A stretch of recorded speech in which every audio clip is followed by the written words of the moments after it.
योगिता, मला फार वाईट वाटतं तिच्याबद्दल. माझ्या बरोबर तिने काम केलेलं आहे, मला माहितीये ती कशी. ती खूप साधी मुलगी आहे रे. बिग बॉसच्या घरात बिचारीचं म्हणजे फारच हाल हाल होत आहेत असं वाटायला लागलंय. वाटतंय तिच्या का नवऱ्याच्या कॉन्टॅक्टमध्ये आहेच आधार ती. द्यायला मिस्टर जातील घरामध्ये, असं वाटतंय तुम्हाला सौरभ सर? अं, नाही वाटत. एक सांगू, एक बोलू. मला माहित नाही मी हे बोलणं कितपत योग्य आहे, पण आता वर्षाताईंची जशी लायकी काढली गेली काही, आणि ते पण कलाकारांकडनं, एका कलाकाराकडून, जर तिने मालिका केली किंवा काही हम्म. केलं असेल तर, मी म्हणते निक्की सोड. निक्कीचा मराठी इंडस्ट्रीशी काहीच संबंध नाहीये, बरोबर आहे. हम्म. सोडून देतो विषय.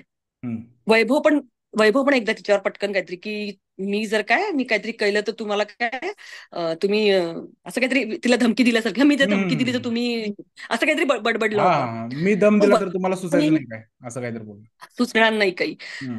तर या कलाकार जेव्हा असं कलाकाराची इज्जत काढतो, आणि ते पण इतक्या सिनियर, म्हणजे ते फारच खूपच मोठी हम्म. वयानिक आहे, म्हणजे तिने इंडस्ट्रीमध्ये इतकी वर्ष कामं केलेत.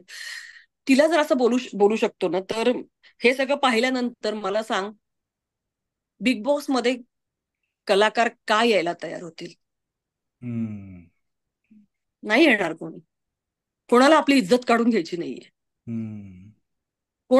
म्हणजे खरंच मी एक कलाकार म्हणून तुला एवढं सांगू शकते की यासाठी ना नाही यायला मागत कोणी. म्हणजे आता आम्ही शूटिंगच्या सेटवर बऱ्याचदा बोलतो. बरेच कलाकार मला मला मला फोन करून की मला कॉल आलाय, काय करू ताई.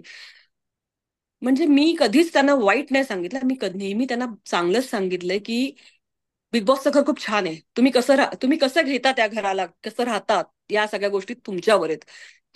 मी एकाही म्हणजे कलाकाराला असं सांगितलं की नका रे तिकडे जाऊ नका. प्रत्येकाला हेच सांगितलं की झालं तुमचं काम तर नक्की जा म्हणून.